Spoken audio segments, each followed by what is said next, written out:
বলছে আমি হচ্ছে আল্লাহ রসুলের নির্দেশে এসেছি। বলে এই আমার বিনা পারমিশনে প্রচার না করার কারণে, আমার পারমিশনটা না নেওয়ার কারণে তোমার ফাঁসির দণ্ডে তোমাকে সাজা দেওয়া হবে, ফাঁসি দেওয়া হবে। যুবককে ফাঁসির কাঠে তোলা হচ্ছে। যুবক বলছে বাদশাহ যদি কিছু মনে না করে একটু কথা বলবো। বলো। আমার বাড়িতে আমার বৃদ্ধ মা আর অসহায় স্ত্রী ছাড়া দ্বিতীয় কেউ নেই, আপনি যদি পারমিশন দেন তাহলে আমি আমার বৃদ্ধ মা আর স্ত্রীর সঙ্গে একটু দেখা করে আসতে পারি, বিশেষ করে আমার মায়ের জন্য। তো বলছে না, তা হবে না। মৃত্যুর কথা শুনে যদি কেউ চলে যায় সে দ্বিতীয়বার ফিরে আসে? ফিরে আসতে পারে না। তো বলছে বাদশাহ আপনি বিশ্বাস রাখুন আমার উপরে, আমি এমন একজনের সৈনিক যারা ওয়াদা কোনোদিনই খেলাপ হয় না, অতএব একটু পারমিশন বা সুযোগ আমাকে দেন। তখন একজন ভদ্রলোক খ্রিস্টান পাদ্রী তিনি বলছেন যে বাদশাহ উনি যখন যাবে বলছে তাহলে ওনাকে যেতে দেন, আমি উনার জন্য জামিনদার থাকলাম, জিম্মাদার থাকলাম। এই জন্য জিম্মাদার থাকলাম, উনি যদি ফিরে না আসে তাহলে উনার পরিবর্তে আমি ফাঁসির কাঠে ঝুলব। চল ঠিক আছে। এবারে বাদশাহ কথা শুনে সাহাবী কি করলেন, ঘোড়ায় চড়ে বাড়িতে ফিরলেন। বাড়িতে ফিরে ঘোড়ার উপরে বসে আছে, বলছে মা জীবনের শেষ দেখা আমাকে দেখে নাও। আমি ইসলামের দাওয়াত, কলেমার দাওয়াত নিয়ে গেছিলাম ইয়ামান দেশে। সেখানকার বাদশার পারমিশন না নেওয়ার কারণে সেখানকার রাজপ্রাসাদে আলাপ আলোচনা হওয়ার পরে আবার ফাঁসির সিদ্ধান্ত হয়েছে। আমি মৃত্যুর আগে আপনার সঙ্গে একটু দেখা করতে এসেছি, যেহেতু আপনি জন্মদায়িনী মা, আপনি আমাকে শেষ দেখা দেখে নেন। মার চোখ থেকে ঝরঝর করে পানি পড়ছে। মা বলছে বাবা আমার সঙ্গে দেখা করার আগে তুই যাকে গর্ভবতী রেখে দিয়ে গেছিলিস বৌমা, তার একটা ফুটফুটে সোনার চাঁদ হয়েছে, তুই বাচ্চাটার মুখ একটাবার কমসে কম দেখে যা। বলছে মা ওয়াদা খেলাপ হয়ে যাবে, ওয়াদা খেলাপ হয়ে যাবে। আমি কেবলমাত্র আপনার মুখ দর্শন করবার জন্য বাদশার কাছ থেকে পারমিশন নিয়ে এসেছি, অন্যথায় আপনার ছাড়া দ্বিতীয় কারোর মুখ দর্শন করবার জন্য পারমিশন নিয়ে আসিনি। তো মার মুখ দেখার পরে ঘোড়ার লাগামের টান দিয়ে মুখটাকে ফিরিয়ে নেয়, উদ্দাম গতিতে আবার মরুর বুক ছিঁড়ে চলেছে সাহাবী হযরতে আবু সাঈদ খুদরি রাদিয়াল্লাহু তাআলা আনহু। এদিকে ফাঁসির মঞ্চে মানে ফাঁসি দেওয়ার সময় হয়ে গেছে। বাদশাহ পাদ্রীকে ধরেছে, কই পাদ্রী সাহেব, আপনি যে জামিনদার ছিলেন, যে ব্যক্তি ফাঁসি দেওয়ার কথা ছিল সে তো আর আসেনি, অতএব আপনি আসুন, আপনারই ফাঁসি হোক। পাদ্রী সাহেব জানে সারা পৃথিবীর জমিন যদি একদিকে হয়ে যায় আর মোহাম্মদের সৈনিক যদি একদিকে হয়ে যায়, মোহাম্মদের সৈনিক যারা হয়, মোহাম্মদকে যারা অনুসরণ করে, মোহাম্মদকে যারা মেনে চলে, নবী মোহাম্মদ সাল্লাল্লাহু আলাইহি ওয়াসাল্লামকে যারা ভালোবাসে, তাদের জবানের কথা দুটো হয় না, দুটো হয় না, দুটো হয় না। বাদশার কথা শোনার পরে পাদ্রী সাহেব মরুভূমির দিকে চেয়ে রয়েছে। অবশ্যই অবশ্যই উনি আসবেন, উনি আসবেন। দেখে মরুভূমির বুকে কি সুন্দর ভাবে ধুলার মধ্যে চতুর্দিকে বালু আর বালু, ধুলায় আর ধুলা, ধুলার বুক চিরে একটা ঘোড়ার লাগাম পরা, ঘোড়ার মুখটা যেন বাড়িয়ে আসছে।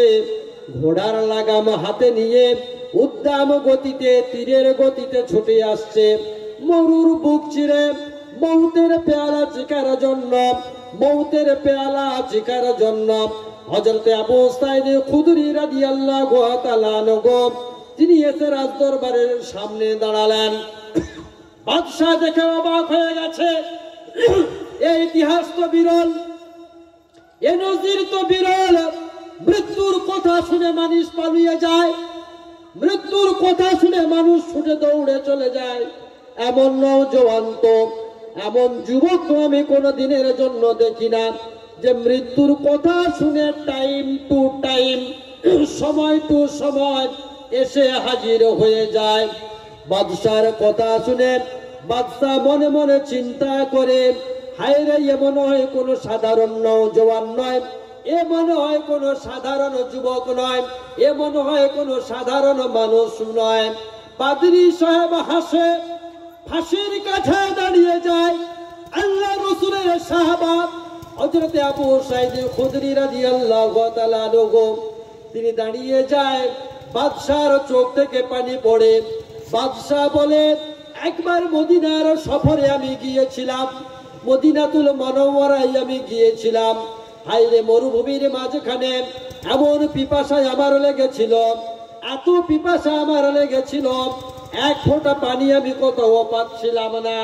ওই উত্তপ্ত বালুর উপরে, উত্তপ্ত মরুভূমির উপরে মনে মনে করছিলাম, হায়রে যদি কোনো কেউ যদি এসে একটা গ্লাস ঠান্ডা পানি আমাকে দান করে, আমার সমস্ত রাজ্য রাজত্ব রাজস্ব সব কিছু তাকে দিয়ে দেব ওই এক গ্লাস ঠান্ডা পানির বিনিময়ে।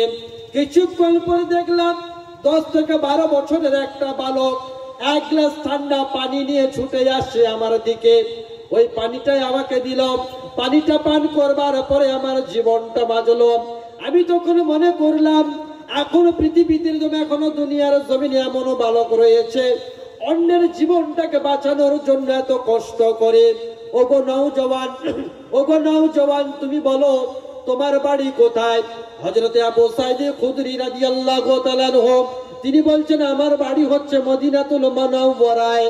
এবারে বাদশা বলছেন, ওগো নওজওয়ান, বলো বলো বলো, সেদিন মরুভূমির বুকে এক গ্লাস পানি আমাকে পান করিয়েছিল, ওইটা কে ছিল? আমার মনে হচ্ছে সেদিন যে বালকের মুখের ছবিটা দেখেছিলাম, আজকে তোমার সেই ছবিটা তোমার মুখের মধ্যে আমি দেখতে পাচ্ছি। হযরতে আবু সাঈদ খুদরী রাদিয়াল্লাহু তাআলা আনহু তিনি বলছেন, বাদশাহ জাহাপানা আলামপানা, আপনি কিছু মনে করবেন না, মৃত্যুর কাঠে আমি দাঁড়িয়ে রয়েছি, ফাঁসির কাঠে আমি দাঁড়িয়ে রয়েছি।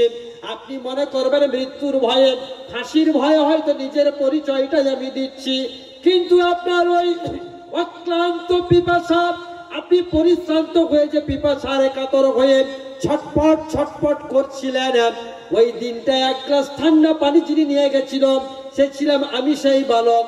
আমার নাম হচ্ছে আবু সাঈদ খুদরী রাদিয়াল্লাহু তাআলা আনহু। বাদশার চোখ ফেটে পানি পড়ে, হায়রে এক গ্লাস পানির ঋণটা তো আমি আজ পর্যন্ত শোধ করতে পারিনি। ওগো নওজওয়ান, তুমি কার শিষ্য? বলে, মুহাম্মদের শিষ্য।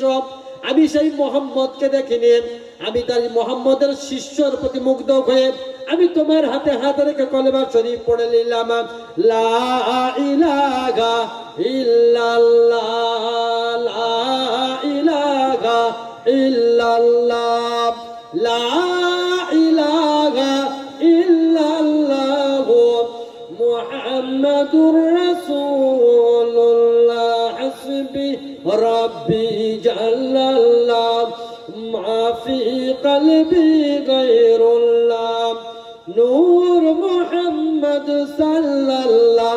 পড়ো লা ইলাহা, পড়ো লা ইলাহা, পড়ো লা ইলাহা ইল্লাল্লাহ। আমার মন কেন বোঝে না রে আল্লাহর জিকিরে, আমার মন কেন বোঝে না রে আল্লাহর জিকিরে।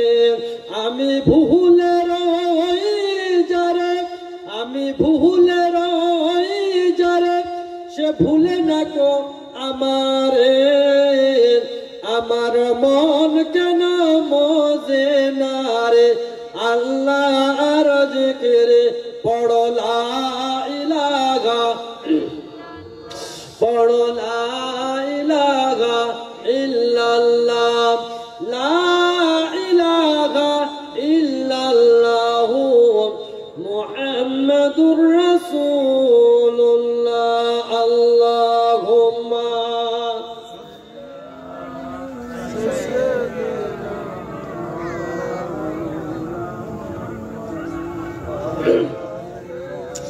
وعلى آل سيدنا।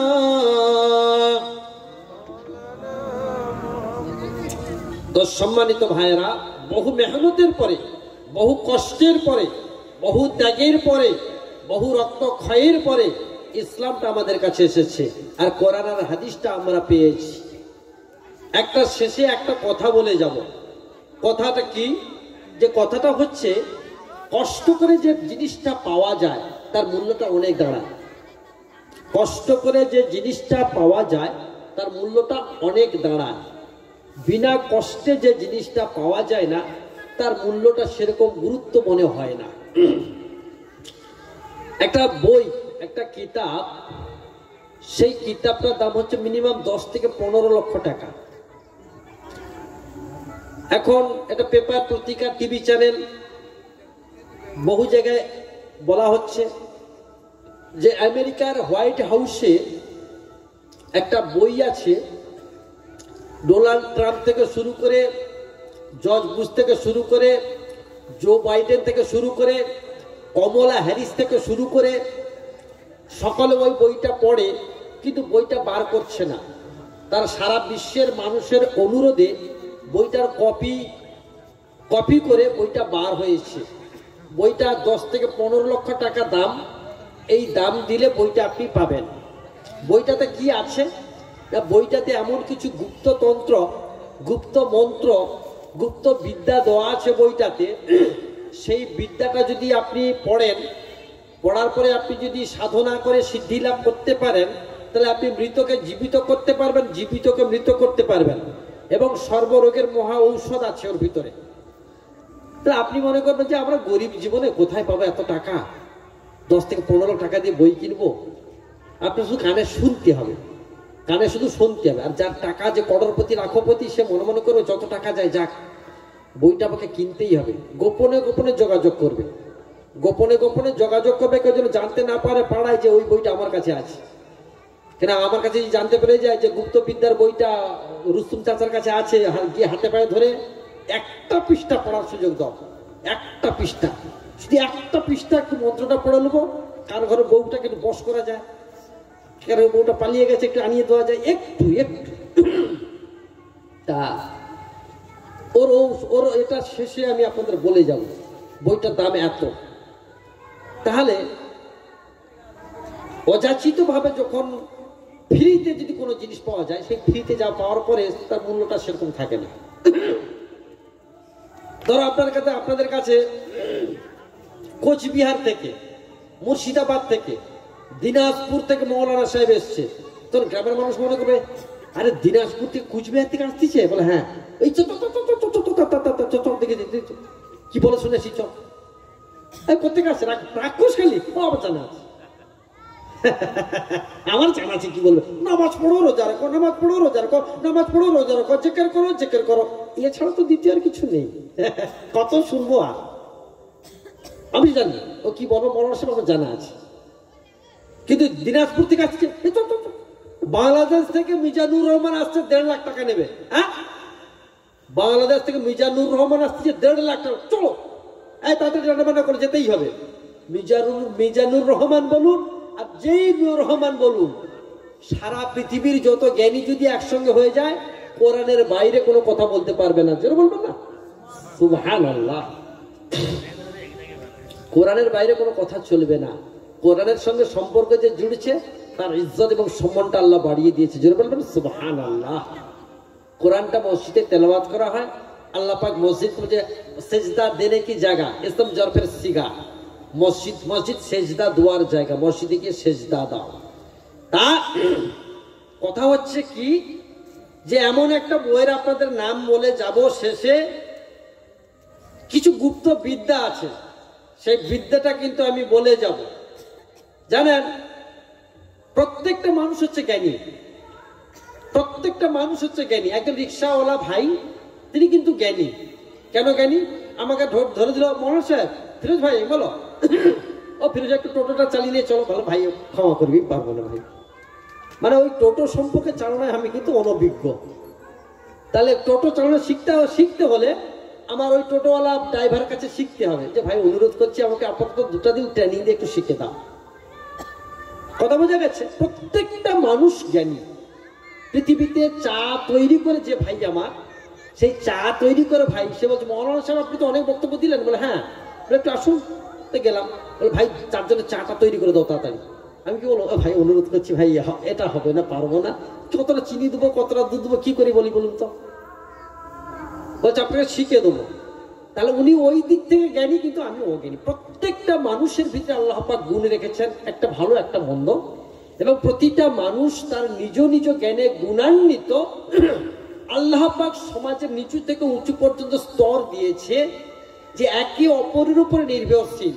সুতার মিস্ত্রি সে রাজমিস্ত্রি পারবে না, রাজমিস্ত্রি যে সুতার মিস্ত্রি পারবে না, মাস্টার যে সে মানে ভ্যান চালাতে পারবে না, ভ্যান চালানো যে সে মাস্টারি পারবে না, কম্পিউটার চালাচ্ছে সে ডাক্তারি করতে পারবে না, ডাক্তারি করছে যে সে কম্পিউটারে বসে তাকে শিখতে হবে। প্রত্যেকটা মানুষের ভিতরে গুণ আছে এবং সেই গুণে সে গুণান্বিত। অতএব দুনিয়াতে, পৃথিবীতে, জগতে, বিশ্ব ব্রহ্মাণ্ডে কাউকে ছোট করা, কাউকে ছোট মনে করা, কাউকে মূর্খ মনে করা, এটা ইসলামের দৃষ্টিতে বা বিচক্ষণের দৃষ্টিতে একেবারে অবৈধ, নাজায়েজ, উচিত নয়।